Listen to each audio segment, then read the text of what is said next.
Assalamualaikum warahmatullahi wabarakatuh.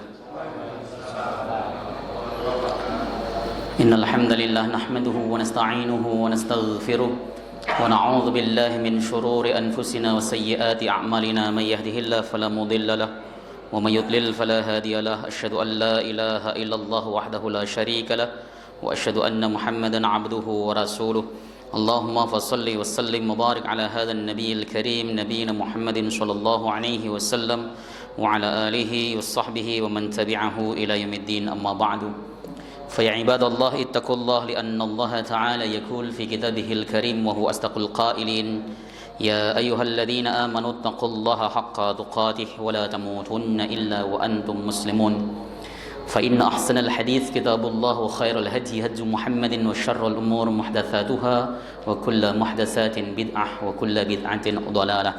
Alhamdulillah, segala puji bagi Allah Subhanahu wa taala, Tuhan semesta alam, atas limpah nikmat yang diberikan kepada kita semua. Shalawat salam mudah-mudahan terus tercurah atas nabinya Rasulullah sallallahu alaihi wasallam beserta seluruh keluarga beliau, sahabat, kerabat dan pengikutnya, serta kita semuanya umat beliau, umat dakwah ijabah yang senantiasa istiqamah konsisten dalam menjalankan dan mengerjakan sunnah-sunnahnya hingga akhir masa nanti.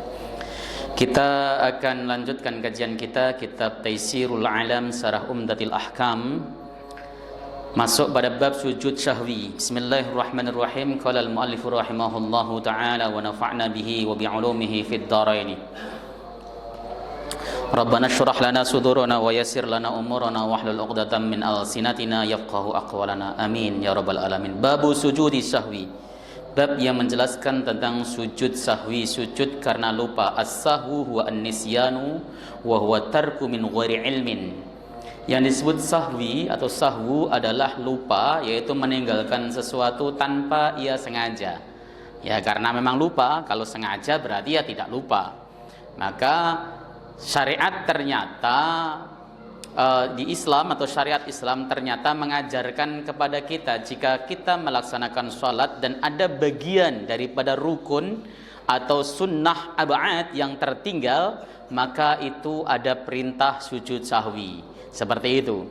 Maka oleh sebab itu Islam itu sebenarnya telah memberikan teladan yang sangat sempurna, teladan yang sangat baik.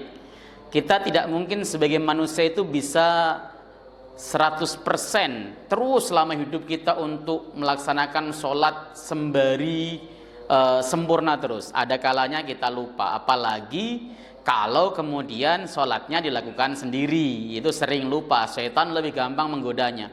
Kalau secara berjamaah misalnya imamnya lupa, makmum pertama lupa, ada makmum kedua ketiga yang ingat dan sebagainya. Itulah salah satu urgensinya berjamaah. Walaysa ala sahbihi harajun. Orang yang lupa itu tidak berdosa, ya, karena lupa tidak dihukumi oleh Allah Subhanahu wa taala. Jadi Allah Subhanahu wa taala itu tidak akan pernah menulis atau mencatat perbuatan seseorang yang dilakukan karena lupa. Haitsu qala sallallahu alaihi wasallam, ya, sekiranya Nabi sallallahu alaihi wasallam bersabda, ufiya li ummati anil khata'i wa nisyani, diampuni bagi umatku dari kelupaannya, kesalahan dan lupanya. Maksudnya al khata' wawunya itu tafsiri hay an-nisyan, yaitu lupa. Jadi ketika kita sebagai umat Islam melakukan suatu lupa, ya enggak apa-apa, mau namanya juga lupa. Kita misalnya lupa tasyahud awal, kemudian sudah berdiri, ya enggak masalah. Kenapa? Ya namanya lupa, manusia lupa. Ya, atau ketika kita sholat lupa baca Fatihah sekalipun, ingat-ingat pas pada rakaat kedua, ya tidak masalah. Tinggal nanti rakaat yang pertama itu dianggap sia-sia karena tidak membaca Fatihah. Berarti dimulainya rakaat kedua tadi adalah rakaat pertama. Ya, tinggal begitu nanti terus kemudian sujud sahwi. Jadi Islam itu sebenarnya sudah mengatur. Islam itu agama yang syumul, ada aturannya semuanya. Sependek yang saya ketahui itu tidak ada satupun di dunia perkara yang tidak diatur oleh Islam. Ya, karena aturannya kalau sudah ada dalam Quran, dalilnya sahih, kemudian sudah qat'i, rujuk pada Quran. Tidak ditemukan dalam Quran, cari dalam hadis. Sebagai penjelas daripada Al-Quran. Tidak ditemukan dari Quran dan hadis, kita boleh berijtihad atau para ulama boleh berijtihad. Ijtihad itu ada kalanya dengan ijma' itu bisa ijma' sahabat ataupun ijma'ul muslimin. kesepakatan seluruh kaum muslimin, atau al-qiyas, itu versinya mazhab Asy-Syafi'i, atau menggunakan versi ulama lain bisa menggunakan istishab, istihsan, al-maslahah, al-mursalah dan sebagainya. Itu bagian daripada ijtihad. Ya. Jadi semua persoalan yang ada di alam raya ini tidak ada yang lepas dari aturan Islam. Ya, semuanya ada, termasuk lupa. Coba kalau seandainya lupa ini nggak ada syariatnya, kita bingung. Sebab Rasulullah Shallallahu Alaihi Wasallam pun pernah lupa. Nanti di dalam hadis yang akan kita bahas di 101 ini menjelaskan Rasulullah Shallallahu Alaihi Wasallam pernah dilupakan, dan lupanya Nabi itu bukan karena digoda syaitan, tapi litashri', untuk memberikan pembelajaran syariat supaya kita paham ya. Nanti ternyata Nabi pelupa ya, repot nanti kalau begitu. Nanti ada tuduhan-tuduhan yang nggak patut dituduh Nabi itu. Ketika menjalankan syariat atau mengajarkan syariat ada yang dilupakan. Enggak. Lupanya Nabi, ketidurannya Nabi itu tasyri', mengajarkan syariat kepada kita. Sehingga orang-orang akhir zaman seperti kita, jika melaksanakan atau kebetulan ketiduran atau kelupaan, kita ada tuntunannya dari Nabi SAW. Enggak ngarang-ngarang sendiri. Begitu ya. Waqat waqa'a min Nabi SAW hakimin katsirah. Dan lupa itu terjadi pada Nabi Shallallahu Alaihi Wasallam karena ada beberapa hikmah, ada banyak hikmah. Kenapa Nabi lupa? Ada banyak hikmahnya. Minha diantaranya bayanun annahu basyarun, menjelaskan sesungguhnya Nabi Shallallahu Alaihi Wasallam itu adalah manusia biasa. Jadi lupanya Nabi itu sebagai penjelas atau penegas atau menjelaskan sesungguhnya Nabi ya manusia biasa. Innama ana basyarum mithlukum yuha ilayya. Sesungguhnya aku adalah manusia biasa seperti kalian semuanya. Yuha ilayya, yang aku diberikan wahyu oleh Allah Subhanahu wa taala. Artinya Nabi Shallallahu Alaihi Wasallam itu manusia biasa, jadi luar biasa karena wahyu. Ya kan? Nabi Shallallahu Alaihi Wasallam makan seperti kita, minum seperti kita. Ya, kadang-kadang kepalanya pusing juga seperti kita. Nabi Shallallahu Alaihi Wasallam sedih seperti kita, galau. Nabi pernah galau, pernah pada saat wafatnya Khadijah dan wafatnya Abu Thalib yang hampir berbarengan tuh Nabi galau. Ya, Nabi pernah gembira, pernah. Ya, Nabi itu manusia seperti kita, tersusun dari tulang, daging dan sebagainya. Tapi beliau yuha ilayya, katanya, aku diberikan wahyu oleh Allah Subhanahu wa taala. Artinya Rasulullah menjadi luar biasa karena bimbingan wahyu. Kalau kita pengen jadi orang luar biasa, ya ikuti wahyu. Sebenarnya kan begitu. Wahyu itu kan ada dua. Yang pertama Al-Quran Al-Karim, yang kedua hadis Nabi SAW. Loh, hadis kenapa wahyu, Ustaz? Sebab Nabi Allah yang mengatakan wa ma yantiqu 'anil hawa in huwa illa wahyu yuha. Apa yang diucapkan Nabi itu bukan keluar dari hawa nafsunya, dari keinginannya, tapi yang diucapkan adalah wahyu yang diberikan oleh Allah kepadanya. Dari sisi agama ya, yang berkaitan dengan syariat, itu ucapan Nabi adalah wahyu. Tapi kalau sisi keduniawian ya tidak. Ya, ingat enggak ketika Nabi Shallallahu Alaihi Wasallam lagi jalan-jalan, dia lihat sahabatnya itu pada di atas pohon kurma, pada di atas pohon kurma. Nabi bertanya, kalian lagi ngapain? Lagi ngawinin kurma ya Rasul. Jadi kurma itu kalau nggak dikawinin nggak berbuah. Ya, jadi serbuk sari kemudian ditebarkan di putiknya, itu baru kemudian berbuah. Kata Nabi, udah nggak usah digituin. Kalau memang ketentuan Allah berbuah ya berbuah, udah diamin aja. Kemudian karena sahabat menduga ini wahyu, para sahabat nggak usah ngawinin kurmanya. Besok tahun depannya gagal panen, nggak ada yang berbuah kurmanya. Nabi nggak berbuah. Oh gitu. Antum a'lamu bi umuri dunyakum. Kalian ternyata lebih pandai daripada aku terkait urusan dunia. Jadi kalau bukan urusan agama, itu bukan wahyu. Jadi jangan kemudian ucapan Nabi wahyu semuanya, enggak. Dari sisi agama, syariat, wahyu. Apa yang disabdakan Nabi itu wahyu dari Allah Subhanahu wa taala. Maka hadis Nabi Shallallahu Alaihi Wasallam kalau menjelaskan masalah syariat itu wahyu. Nah, kalau kita dibimbing wahyu, maka kita itu akan jadi orang yang mulia. Begitu ya. Nabi itu manusia biasa. Karena beliau manusia biasa, yaqa'u minhu ma yaqa'u min ghairihi. Ya, bisa terjadi kepada beliau sesuatu yang terjadi kepada orang lain, kepada selain Nabi Shallallahu Alaihi Wasallam. Ya, illa annahu la yuqarru alaihi ismatan li maqamin nubuwah. Ya, namun Nabi Shallallahu Alaihi Wasallam enggak pernah nyaman ya terkait hal itu, dan itu sebagai ismah, kemaksuman Nabi Shallallahu Alaihi Wasallam. Nggak terus-terusan maksudnya ya. Jadi rasa sifat lupa kalau kita kan sering, kalau Nabi Shallallahu Alaihi Wasallam tidak, karena memang Rasul itu maksum. Kemudian wa minha at-tashri'u lil ummati fi mithli hadhil hawadith. Syariat atau pengajaran syariat bagi umat beliau ya, jika terjadi hal-hal baru semacam itu. Hawadith itu artinya hal baru. Ya, jika misalnya kita sholat lupa, oh ada syariatnya kok. Ya, kenapa Rasulullah pernah mempraktekannya? Misalnya sholat ketiduran, kita ketiduran sehingga kita tidak sholat. Kalau Rasulullah tidak pernah kejadian ketiduran, ya mungkin kita bingung apa yang harus kita lakukan, Ustadz. Kalau kita sholat tiba-tiba pas waktu subuh kita ketiduran, bangun-bangun jam 8, apa yang kita lakukan? Bingung pasti. Kenapa? Karena nggak ada teladan dari Nabi Shallallahu Alaihi Wasallam. Tapi karena Nabi pernah ketidurannya, tinggal comot contohnya, praktekkan sesuai dengan prakteknya Nabi, selesai. Simple begitu loh maksudnya. Nah ini tasyri' namanya. Karena tasyri' maka itu adalah sebenarnya merupakan keberuntungan bagi kita umatnya, sehingga apa yang akan kita hadapi sudah ada contoh penyelesaian dan solusinya dari Nabi Muhammad sallallahu alaihi wasallam. Wa minha at-tasliyatu wa ta'azzi liman yaqa'u minhu. Hiburan bagi orang yang tertimpa kelalaian, tiba-tiba lupa, pas lagi sholat kok lupa, itu dihibur, nggak kemudian direnung, ya Allah, saya berarti orang yang kurang, saya itu berarti orang yang lemah hati saya, ya Allah, iman saya kurang kuat, kan biasanya begitu, ya, hiburan. Kenapa? Fa innahu hina ya'lamu annahu waqa'a minan nabi sallallahu alaihi wasallam falaysa alaihi hazanun ayyahsha al-khalal fi dinihi awin naqsa ya fi imanihi. Ya, kalau kemudian dia tahu bahwa itu terjadi pada Nabi Shallallahu Alaihi Wasallam, maka nggak ada kesusahan dan kesedihan, ya, karena dia takut jika agamanya tersebut ternyata ada celahnya, ada cacatnya, dan juga dia tidak merasa khawatir bahwa imannya kurang. Kenapa? Nabi yang sempurna saja lupa. Begitu maksudnya, itu dihibur kita. Ya, tapi kalau setiap sholat 5 waktu kok lupa terus, itu kebangetan. Berarti dia nggak konsentrasi, nggak khusyuk, ya. Lupa ya kadang-kadang boleh lah, tapi kok lupa mulu ya. Rakaat ini 3 apa 4, ya lah lupa lagi. Nah itu berarti orang nggak khusyuk sholatnya. Itu berarti ketika takbir sudah kemasukan syaitan.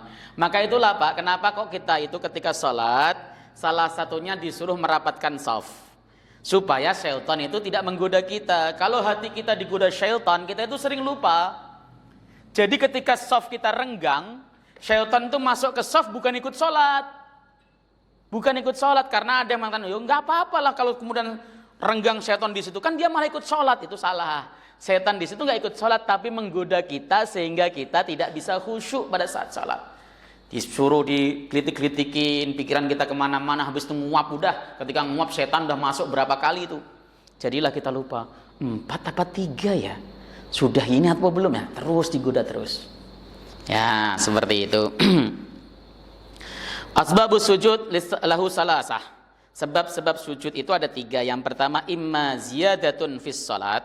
Ada kalanya menambahi sesuatu atau menambahi sesuatu di dalam salat, au naqsun fiha, atau mengurangi dalam salat, au syakkun, atau ragu-ragu. Jadi bisa jadi karena kita nambahi rakaat, atau kurang rakaat, atau ragu-ragu. Itu nambahi, tapi kalau sengaja batal ya. Nambahi itu kalau sengaja batal. Sholat zuhur 4 rakaat, kita sengaja nambahi 1 rakaat, batal hukumnya. Tapi kalau nggak sengaja, kira ragu-ragu, kemudian kita ngambil yang 3, ternyata faktanya sudah 4, berarti kalau tambah 1 5, ya itu sujud sahwi. Begitu ya. Wa syuri'a sujudus sahwi irdaan lirrahman ighdaban lisyaitan wa jubran linnuqsan. Disyariatkan sujud sahwi itu adalah untuk menggapai keridhaan Allah yang Maha Pengasih, ighdaban lisyaitan, untuk sebagai bentuk ghadab, marah kepada syaitan, membuat marah syaitan, dan kemudian sebagai tambalan bagi kekurangan. Jadi ketika kita sujud sahwi, itu artinya kita melaksanakan sesuatu yang diridhoi oleh Allah, dibenci sama syaitan, dan juga untuk menutup kekurangan. Nah, kalau kemudian pas kita melaksanakan lupa sesuatu, pas mau salam, lupa sujud sahwi bagaimana? Udah salam. Ya enggak apa-apa, mau sujud sahwi itu sunnah. Enggak wajib. Bapak lupa. Waduh, kemudian setelah itu diingatkan karena jadi imam, diingatkan oleh jamaah. Berarti lupa tadi kan? Nanti di akhir kubailis salam, sebelum salam saya mau sujud sahwi. Ternyata ketika mau sebelum salam dia lupa langsung salam. Bagaimana sholatnya? Sah, ya. Jadi lupa tidak sujud sahwi itu tidak menjadikan batal karena sujud sahwi itu adalah sunnah, tidak wajib. Jadi diingat-ingat. Jangan kemudian kalau begitu kita sujud sahwi 2 kali ya, lupa karena tadi dan lupa karena sujud sahwi. Enggak. Karena sudah salam selesai salatnya. Nah, hadis yang akan kita baca ini hadis unik menurut saya. Karena ini yang kemudian menjadi dasar bahwa sujud sahwi dilakukan oleh Nabi Shallallahu Alaihi Wasallam karena pernah beliau lupa. An Muhammad bin Sirin, dari Muhammad bin Sirin. Muhammad bin Sirin itu adalah seorang tabi'in besar, pakar hadis. Ya, beliau juga terkenal sebagai orang yang ahli takbiru ru'ya, ahli tafsir mimpi. Jadi zaman dahulu itu ketika ada orang mimpi apapun, datangnya kepada Ibnu Sirin, ya, untuk meminta takbir, untuk meminta tafsiran atas mimpinya. Ya, dan itu pakar memang. Makanya sekarang itu banyak sekali beredar kitab-kitab yang berjudul Takbirur Ru'ya karangan Ibnu Sirin. Tapi nisbat kepada Ibnu Sirin ini dipermasalahkan para ulama. Ya, benar enggak Takbirur Ru'ya itu karangan Ibnu Sirin? Enggak. Ya, karangan orang yang menghimpun-himpun. Celakanya adalah kalau kemudian dipakai. Anda jadi orang tafsir mimpi berdasarkan kitab tersebut yang sandarannya kepada Ibnu Sirin masih diragukan, gitu kan? Kan ada mimpi begini, tafsirannya begini, kadang-kadang seperti itu. Nah, itu Ibnu Sirin. Beliau adalah murid dari Abu Hurairah radhiyallahu taala anhu, karena beliau mendengar hadis dari Abu Hurairah juga. Qala, beliau berkata, shalla bina Rasulullah sallallahu alaihi wasallam ihda salatayil ashyi. Rasul salat menjadi imam kami atau bersama kami, ya, di salah 1-2 salat sorenya. Ini bisa jadi maksudnya adalah ada kalanya salat asar, ada kalanya salat zuhur. Ibnu Sirin itu ragu salat asar atau salat zuhur yang dikerjakan Nabi sallallahu alaihi wasallam. Qala Ibnu Sirin berkata, wasammaha Abu Hurairah walakin nasitu ana. Abu Hurairah sebenarnya menyebutkan salatnya zuhur atau asar disebutkan, tapi aku lupa. Ini yang sering saya sebut. Sedobit-dobitnya rawi itu masih mungkin lupa. Sedobit-dobitnya, sehafal kuat hafalannya si rawi itu masih mungkin lupa. Ya, ada rawi, dia rawinya Bukhari, dobit. Ibnu Sirin ini rawinya Bukhari loh. Dia dobit, artinya ingatannya kuat sekali. Mungkin gak dia lupa? Mungkin. Makanya hadis ahad, meskipun diriwayatkan oleh rawi-rawi siqah dan dobit, itu tidak akan pernah sampai kepada derajat pasti atau mutawatir. Sifatnya hanya zonni, berfaedah zonni. Ya. Tapi boleh diamal, tapi hanya tidak berfaedah yakin atau berfaedah ilmu. Kalau kita belajar usul fikih. Oke. Jadi, kenapa kok bisa begitu? Kenapa hadis ahad itu rawi-rawinya kan siqah semua, Ustaz, dobit dan iya, betul. Tapi sedobit-dobitnya orang itu mungkin lupa. Ada kemungkinan lupa. Dusta enggak mungkin. Lupa iya. Makanya sering saya katakan, peneliti, ustadz, ulama itu boleh salah. Yang enggak boleh itu berbohong. Ya. Jadi ada ustadz nih, ceramah seperti saya ini, salah. Wajar, biasa, manusia kok. Enggak ada yang 100% benar. Kalau ada orang 100% benar, berarti dia sudah mendekati Rasulullah sallallahu alaihi wasallam. Al-Imam Asy-Syafi'i mengatakan, Allah itu enggak ridho jika ada kitab di dunia ini yang 100% benar selain Al-Qur'an. Tidak ada. Makanya ketika ada ulama yang mengkritisi hadis Sahih Bukhari, ya biasa saja, enggak usah ngamuk-ngamuk. Kenapa? Bukhari masih manusia. Sahih Bukhari itu pada awal-awal terbit itu banyak yang mengkritisi. Ibnu Asakir misalnya, dia mengkritisi Bukhari.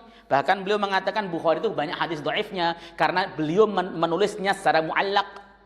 Tidak menyambungkan sanadnya kepada kepada gurunya langsung, tapi lompat kepada kakek gurunya. Itu sering Bukhari. Maka disebut hadisnya sebagai hadis lemah oleh Ibnu Asakir pada masa-masa dulu. Boleh nggak? Boleh. Nggak kualat kok. Kenapa? Karena bukan Quran. Yang nggak boleh itu jika sudah masuk ke ranah Al-Quran. Ini diingat. Jadi tidak ada satupun kitab yang 100% benar kecuali Al-Quran.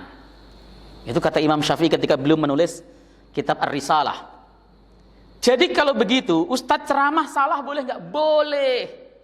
Nggak apa-apa, salah itu Ustadz, yang penting mau meralatnya. Nggak apa-apa, jangan kemudian antum dapat rekaman misalnya saat ini kan direkam. Lalu kemudian misalnya, wah Ustadz Rifai ternyata bego misalnya. Ya nggak apa-apa sih dibego-begoin. Cuman persoalannya adalah Ustadz salah itu manusiawi, berarti dia masih manusia.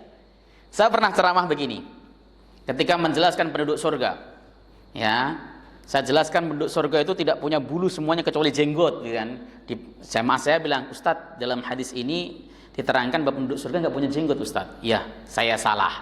Sabkul kalam, saya itu kelewat salah. Apa ini saya delete, Ustadz? Nggak usah. Biarkan saja seperti itu. Nanti di belakang di komentar di YouTube-nya saya komentari bahwa itu salah. Ustadz nggak malu? Enggak, itulah bahwa saya itu manusia. Ucapan saya bisa Anda pakai atau bisa Anda tidak pakai, bebas, karena saya manusia. Ini gitu kan? Jadi yang tidak boleh dilakukan oleh seorang ustadz, seorang kiai, seorang dai itu apa? Berbohong. Dia baca kitab itu konklusinya mestinya B, diucapkan C, itu namanya berbohong. Itu tidak boleh. Salah boleh, tapi jangan berbohong. Ya makanya perlu mutalaah terus. Di sini juga Ibnu Sirin itu dia lupa. Abu Hurairah sebenarnya menyebutkan sholat apa itu, tapi lakin nasitu aku lupa. Tadi meskipun rawinya Bukhari dan kelasnya sudah tabi'in, lupa tidak mempengaruhi kesahihan hadis. Kenapa? Karena tidak merubah substansi. Begitu. Ya. Fa shalla bina raka'ataini. Qala kemudian Abu Hurairah berkata, fa shalla bina raka'ataini summa sallama. Rasulullah salat bersama kami, jadi imam maksudnya 2 rakaat, summa sallama, kemudian beliau salam.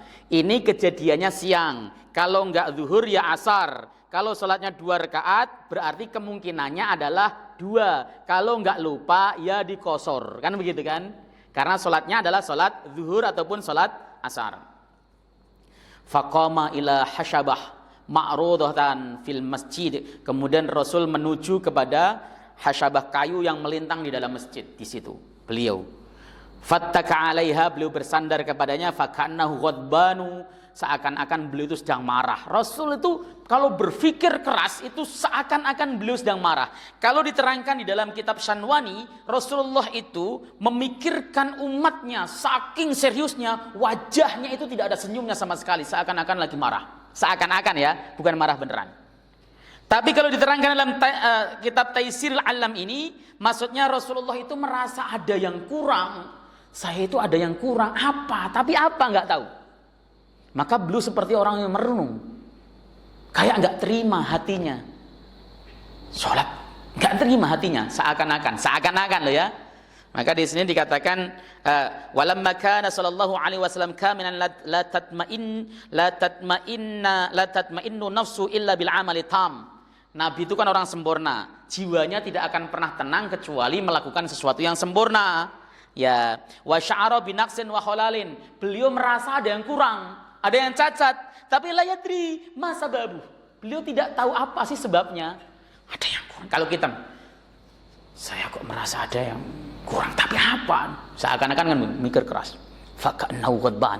Seakan-akan Rasulullah marah. Ya. Fa wada yadahu al-yumna 'ala al-yusra. Nih. Yumna tangan, al-yusra begitu. Wa sabbaka baina asabih, dianyam. Ya. Ini namanya sabak. Tasbik. Fa kharajat as-sara'an, kemudian keluarlah mereka orang makmum atau sahabat yang tergesa-gesa keluarnya, pengen keluar semuanya. Ketika Nabi salam pengen keluar semuanya. Min abwabil masjid, dari pintu-pintu masjid. Faqalu, mereka kasak kusuk. Kusuratis salat, apakah salatnya dikosor? Jadi salatnya apa dikosor? Karena sepahaman mereka qasar tidak boleh dilakukan kecuali safar. Ini nggak safar kok 2 rakaat, apa ada syariat baru? Kenapa mereka nggak langsung konfirmasi sama Nabi Shallallahu Alaihi Wasallam? Takut, Pak. Ya, takut. Hebahnya Nabi itu luar biasa, mau ketemu Nabi itu ngeper dulu. Takut. Padahal wafil kaum Abu Bakar wa Umar, di kaum tersebut itu ada Abu Bakar dan ada Umar, 2 orang sahabat kinasih Nabi yang dua-duanya mertuanya. Ya. Tapi tipologi orang-orang hebat begitu kan, kalau sesuatu itu dilakukan Nabi ya jadi syariat kan begitu kan. Udah terima aja. Gak mau komplain. Kenapa? Ya karena haibahnya Nabi, wibawanya Nabi yang luar biasa. Gitu ya. Fahaba ayyukallimah, maka mereka berdua, Abu Bakar dan Umar itu segen untuk menegur Nabi. Nabi, lupa ya, segen. Mertuanya padahal. Tapi tetap segen. Karena apa? Yang dihadapi meskipun mantunya itu Nabi SAW. Nggak usah begitu-begitu, Pak. Bapak itu kalau nanti suatu saat dikasih anugerah sama Allah punya mantu ustadz, mau negur itu juga segen. Serius. Ya. Saya itu adalah salah satu mantu yang nggak pernah ditegur mertua saya. Ya. Mertua saya itu mau benerin sanyum, benerin rumah, nggak pernah nyuruh saya, nggak pernah. Kenapa? Karena beliau murid saya ngaji. Ya. Segen, gitu saja sudah segen, apalagi Rasul. Segennya ya luar biasa pasti. Begitu, ya. Wa fil qaum rajulun fi yadayhi tulun. Di tengah kaum tersebut ada seseorang yang tangannya panjang. Ini hakiki ya, tangannya memang panjang, bukan panjang tangan versi Indonesia. Maling itu namanya. Ya, tangannya tuh memang panjang. Ya, itu hakiki.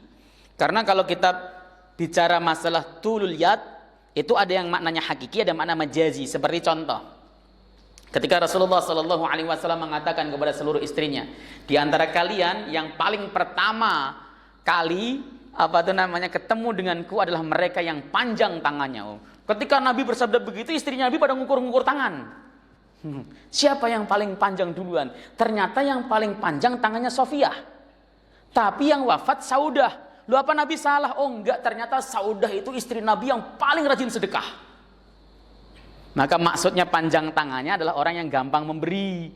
Itu namanya kiasan. Panjang tangannya versi Nabi itu orang yang rajin sedekah. Panjang tangannya versi orang-orang Karbela sini maling. Ya, beda.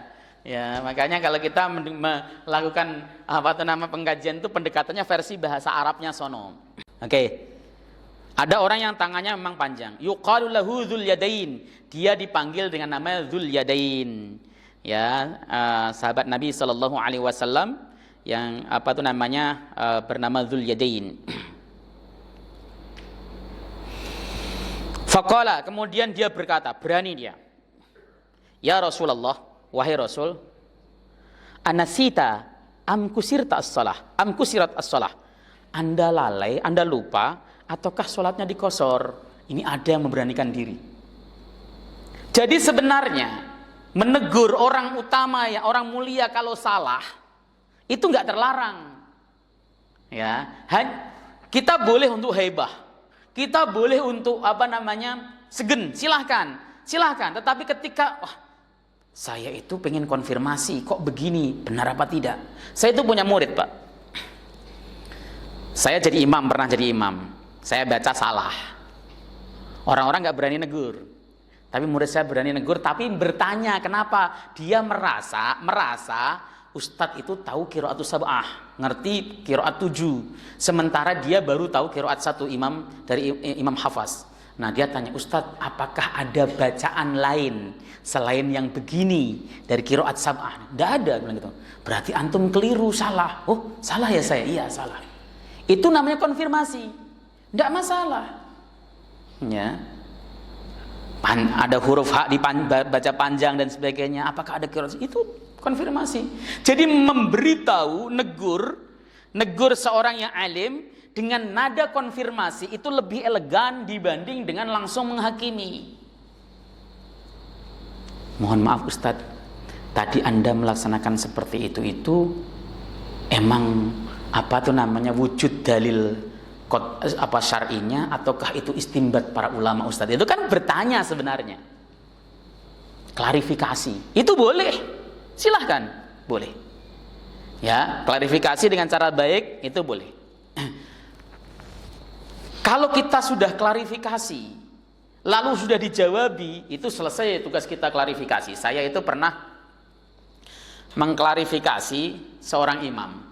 Saya tanya, mohon maaf Pak Haji, dalam pengetahuan saya yang pendek ini, bahwa bacaan begini itu keliru versi qiraatnya Imam Hafaz. Tapi saya nggak tahu, saya bilang gitu, kalau ada qiraat lain memperbolehkan. Enggak Ustadz, saya nggak tahu qiraat sab'ah dan sebagainya. Oh, kalau begitu ya memang keliru. Gitu kan? Itu besok dirubah. Tapi kalau kita menghakimi Anda itu salah Pak, dan ya itu ya emosi dia. Maka perlu cara yang, apalagi kalau dia dzul fadl, memiliki keutamaan, memiliki kedudukan di mata masyarakat. Jadi kiai setempat misalnya, loh Bapak alim, bacaannya bagus, imam setempat salah misalnya versi Bapak, klarifikasinya dengan cara bertanya. Ya seperti ini tadi, ya Rasul, Anda itu lupa ataukah sholat ini dikosor? Faqala, maka Nabi mengatakan lam ansa walam tuksor. Saya enggak lupa dan saya juga tidak dikosor. Bihasbi dzannihi, berdasarkan keyakinan Nabi. Nabi enggak merasa lupa kok. Saya enggak lupa. Ya, tapi saya juga tidak mengkosor. Ini menunjukkan sebenarnya Rasulullah itu tidak pelupa karena Nabi itu fatonah, cerdas. Ya. Ketika kemudian dihapuskan, ingatan beliau dilupakan, itu karena Allah Subhanahu wa taala ingin memberikan syariat kepada kita. Bukan karena memang Nabi pelupa. Ini perlu dipahami. Faqala, kemudian Nabi klarifikasi, bersabda, akama yaqulu dzul yadain, apakah seperti yang dikatakan dzul yadain? Kalau para sahabat mengatakan, na'am, betul. Semuanya, iya Nabi, salat Anda cuma 2 rakaat. Ya. Kemudian Rasul mengatakan, fataqaddam fasallama tarak. Rasul maju lagi ke imaman, lalu kemudian sholat yang ditinggalkan, menggenapkan 2 rakaat yang tersisa. Ini uniknya, ini unik. Ini bisa kejadian kepada kita loh. Tapi kasusnya biasanya kasus jadi makmum. Kita datang sebagai makmum masbuk. Allahu Akbar, masbuk 2 rakaat atau masbuk 1 rakaat lah. Tiba-tiba imam salam, assalamualaikum warahmatullah. Anda ikut salam, assalamualaikum warahmatullah, assalamualaikum warahmatullah. Tiba-tiba sampai ngomong, Mas, kurang 1 rakaat. Yang bener, iya kan masbuk. Oh iya masbuk. Allahu Akbar, nambah 1 lagi, nggak usah ngulang. Kenapa kok begitu? Yang ikut Nabi. Nabi memberikan teladan, hanya saja posisinya beda. Nabi jadi imam, Anda jadi makmum. Begitu caranya. Ya, ketika kemudian Nabi SAW dikasih, bahkan ada obrolan, bahkan Nabi ada fasal yang lumayan panjang, ada pemisah yang lumayan panjang. Nabi selesai, kemudian Nabi sandaran di sebuah kayu yang melintang di masjid, sahabat kemudian pada keluar, kemudian klarifikasi kepada Nabi klarifikasi balik kepada para sahabat, dan dinyatakan iya Nabi itu melaksanakan 2 rakaat. Nabi lalu maju ke tempat imam dan menggenapkan atau melaksanakan sholat yang tertinggal 2 rakaat lagi. Ya, jadi Pak, sholat itu jika kita berbicara itu kan aslinya batal, sengaja berbicara atau apapun batal. Tapi kalau kita lupa, tadi kasusnya sudah salam, langsung kemudian kita ngobrol, tidak masalah. Tapi para ulama memberikan catatan yang penting fasalnya tidak terlalu lama. Ngobrol, kemudian makan pisang goreng dapat 1 piring, kopi sudah 2 gelas, baru ingat, tadi sholat saya kurang. Ya tidak boleh kalau itu. Tapi kalau nggak terlalu lama, terjadi cakap-cakap sedikit, tidak masalah. Karena dituntun Nabi SAW seperti itu. Summa salama, kemudian Nabi salam. summa kabbara wa sajada misla sujudi au atwala. Kemudian beliau takbir dan sujud sebagaimana sujud beliau atau lebih panjang lagi. Tsumma rafa'a ra'sahu fakabbara. Kemudian beliau mengangkat kepalanya duduk di antara dua sujud dan beliau bertakbir. Summa kabbara fa sajada mithla sujudihi au atwala. Kemudian beliau takbir lalu sujud seperti sujudnya semula atau lebih panjang. Tsumma rafa'a ra'sahu wa kabbara. Kemudian beliau angkat kepalanya dan beliau bertakbir.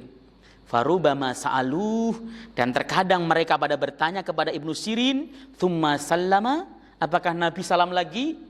Qala ya fanubitu anna Imran bin Husain qala tsumma salama. Aku dikasih tahu sesungguhnya Imran bin Husain berkata Nabi kemudian salam. Dari hadis ini itu prakteknya para ulama beda-beda. Sujud sahwi versinya madhab Syafi'i itu semuanya dilaksanakan qabla salam. Mau posisinya karena lupa rokaat atau karena selesai salam lalu kemudian dia baru ingat seperti kasus ini, semuanya dilaksanakan qabla salam di dalam perspektif madhab Syafi'i. Semuanya. Anda boleh cek di dalam kitab namanya Bidayatul Mujtahid karang Ibnu Rushd. Di sana dikatakan versinya madhab Syafi'i semua sujud sahwi itu dilakukan sebelum salam, apapun bentuknya. Ya, hadis ini ditafsiri dengan hadis-hadis lain, sehingga semua sujud sahwi dilakukan sebelum salam. Yang kedua, versinya madhab Ahmad bin Hanbal, sujud sahwi model begini. Kalau sujud sahwi karena lalai, lupa 3 atau 4 dan sebagainya itu sebelum salam, kubailis salam. Tapi kalau sudah salam, kasusnya seperti ini, sudah salam baru diingetin kurang 2 Ustadz, baru kemudian dia nambah lagi, maka salam dulu baru sujud sahwi sebagaimana hadis sahih riwayat Al-Imam Al-Bukhari di dalam kitab ini. Selesai kemudian Imam Ahmad berpendapat ada 2 riwayat, yang pertama tanpa salam, yang kedua adalah dengan salam. Yang dari riwayat Abu Hurairah ini cukup Nabi takbir kemudian duduk setelah sujud. Selesai tanpa ada embel-embel salam. Tapi Ibnu Sirin mendapat riwayat dari Imran bin Husain, sahabat Nabi yang lain, bahwa Nabi itu salam lagi. Seperti itu keterangannya. Jadi tadi atau berulang kali saya kemukakan bahwa satu hadis yang tampaknya sharih, yang tampaknya tegas mengatakan hukum A, ternyata di tangan para ulama bisa berbeda-beda. Kenapa? Karena ada hadis-hadis lain yang menyertainya. Itu yang harus menjadi catatan bagi kita. Makanya kata Ibnu Rajab Al-Hambali, Anda mendapati satu hadis sahih, lalu jangan kemudian Anda ambil hadis sahih tersebut dan Anda lemparkan pendapat ulama ke tembok. Itu keliru. Kenapa? Karena pendapat ulama tadi itu adalah merangkum berbagai macam hadis sahih yang ada. Sementara Anda taunya adalah hadis sahih itu saja. Padahal ada hadis lain yang mestinya dikumpulkan, rawi-rawinya dikumpulkan, kemudian matanya dikumpulkan, keterangannya dikumpulkan. Jika terjadi mu'taridhah, bagaimana cara mendamaikan atau mengkompromikannya dan sebagainya, itu dilakukan oleh para ulama. Sering kan saya ngobrol, Anda beribadah dengan hadis Bukhari saja itu bisa bingung. Nah, sholatnya pakai Bukhari, saya pakai Bukhari saja itu bisa bingung. Kenapa? Karena di Bukhari itu satu hadis bisa ada dia keterangannya dalam Sahih Muslim atau dalam Sunan Abu Dawud atau dalam Sunan An-Nasa'i dan sebagainya. Sehingga yang kemudian bisa istimbat hukum ya dari nas, baik Quran maupun hadis, adalah mereka ulama-ulama yang hadis itu ada di kepala mereka. Bisa ngomong, oh begitu, konklusinya begini, konklusinya begini. Dan jika mereka memang ahli di dalam hal itu, lalu mereka berbeda pendapat, ya tidak apa-apa. Perbedaan pendapat itu keniscayaan kalau kita bahas fikih. Kalau kita membahas fikih, yang tidak boleh ada perbedaan pendapat itu wilayah syariat. Kalau syariat berkata A semuanya. Tapi kalau ada perbedaan pendapat sampai tajam, itu adalah wilayah-wilayah fikih. Nah, kita sudah berulang-ulang supaya saya juga mantap lagi menjelaskannya terkait masalah gerakan telunjuk. Pada saat tasyahud itu para ulama berbeda pendapat. Hadis yang dikemukakan ya sama, hadis itu semuanya. Yang mengatakan tidak menggerakkan hanya isyarah, ya tahu hadis itu tahu. Yang mengatakan menggerak-gerakkan pada saat berdoa, ya tahu hadis itu tahu. Yang mengatakan gerak pada lafaz illallah, hadis itu juga dipakai dan tahu. Kok bisa beda? Karena pisau istimbatnya beda. Seperti contoh Al-Imam Al-Baihaqi dalam Sunan Al-Kubra, beliau menjamak hadis tersebut karena di dalam Sunan Kubra itu dikatakan Nabi tidak menggerakkan walam yuharrikha hina yad'u, dan Nabi tidak menggerakkan telunjuknya pada saat beliau berdoa. Itu hadis sahih riwayat Al-Imam Al-Baihaqi dari Abdullah bin Zubair bin Awam. Tapi dalam riwayat Bazar ada redaksi asara bisababihi thumma yuharrikuha hina yad'u. Kemudian beliau menggerakkannya pada saat berdoa. Itu hadisnya sahih dari Wa'il bin Hujr. Hadisnya sahih. Itu dikompromikan oleh Imam Baihaqi, dikatakan kalau begitu menggerakkan sedikit saja pada saat lafaz illallah berdasarkan riwayat Ibnu Abbas atau fatwa dari Ibnu Abbas. Itu versinya Baihaqi yang diikuti oleh ulama-ulama Syafi'iyah.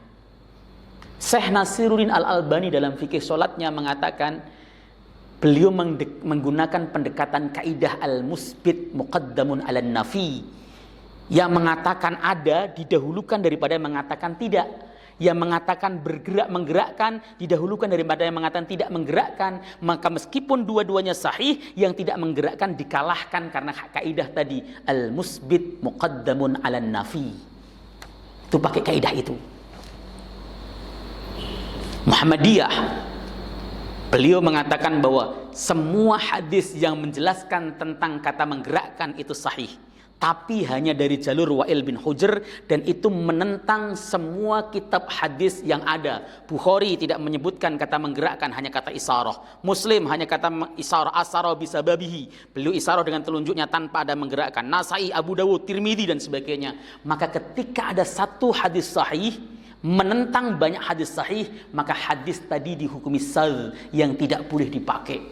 Loh, kok bisa beda? Ya beda. Makanya ketika kemudian kita di dalam sholat samping kita ada menggerakkan pada illallah, atau ada yang langsung begini, why not? Biasa saja. Kenapa? Mereka bukan berbeda di dalam dalil, tetapi dalam memahami dalil. Ini yang saya bilang, ayolah toleran kalau dalam perkara-perkara begini. Mereka semua ada dalilnya, hanya cara pandang mereka terhadap dalil beda. Kok bisa cara pandangnya beda? Karena mereka memiliki usul fikih yang berbeda di dalam memahami nas. Begitu, Pak. Oke. Kira-kira pemahaman penjelasan yang singkat begini sulit dipahami apa gampang dipahami, Pak? Kalau sulit ya saya turunkan lagi. Ya, ini pembahasan usul fikih kayak gini mestinya dibahas di pelajaran-pelajaran fikih, tapi tidak apa-apa lah. Ceritanya hampir sama, saya cuman akan langsung kepada ikhtilaf bainal ulama, ya ini. Asyak fi sholati ahadu asbabi sujudi sahwi. Ragu di dalam salat merupakan salah satu penyebab sujud sahwi.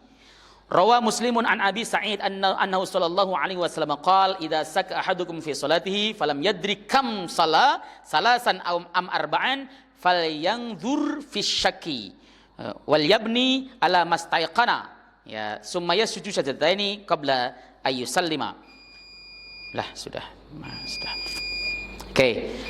Ketika seseorang atau salah satu di antara kalian ragu di dalam salatnya dan dia tidak tahu berapa kali dia melaksanakan sholat, apakah 3 ataukah 4 rakaat, maka hendaklah ia melihat dalam keraguannya tersebut, maksudnya berpikir dalam keraguannya tersebut, dan dia menegakkan, memilih atas apa yang ia yakini. Kemudian sujudlah dia dengan 2 sujud sebelum salam, memilih apa yang ia yakini. Ini dipahami berbeda oleh madhab 4. Versinya madhab Syafi'i, yang yakin ya jelas yang kecil. Saya 3 atau 4. Yang yakin ya pasti 3, 4-nya yang ragu. Ini yang disebut dengan tegakkan berdasarkan keyakinannya. Karena yang 4 ragu. Maka jika kita 3 atau 4, pilih yang 3. Karena itu yang yakin. Al-yakin la yazulu bisyak. Perkara yang yakin tidak kalah, tidak bisa dihilangkan dengan keraguan-raguan. Karena hukum asalnya itu adalah tidak ada keraguan-raguan. Itu yang dipakai Syafi'i, dan itu yang kayaknya banyak pakai. Tapi kalau madhab Ahmad dan madhab Hanafi, ketika kita ragu-ragu 3 atau 4, kita disuruh mikir korenahnya.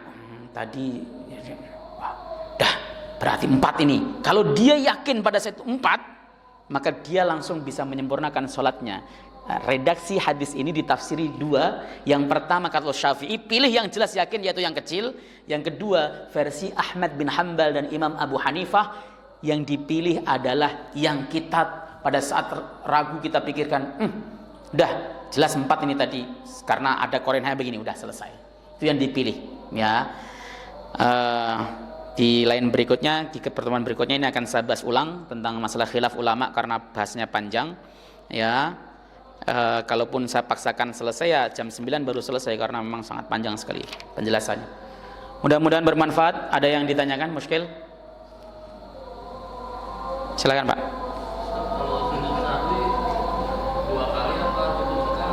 Nah, Pak? Sujud sahwi 2 kali. Maka tadi dikatakan sujud, lalu bangkit, takbir, lalu sujud lagi, lalu bangkit. Gitu kan? Enggak.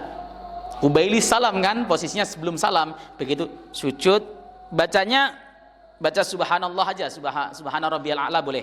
Ya, terus kemudian angkat, baca duduk di antara sujud, Allahumma gfirli, sujud lagi, baca tadi tasbih, kemudian angkat kepalanya langsung salam tanpa harus membaca tasyahud lagi. Oke, gitu. Cukup. Mudah-mudahan manfaat. Kita tutup majelis. Subhanakallahumma bihamdika asyhadu an la ilaha illa anta astaghfiruka wa atubu ilaik. Assalamualaikum warahmatullahi wabarakatuh.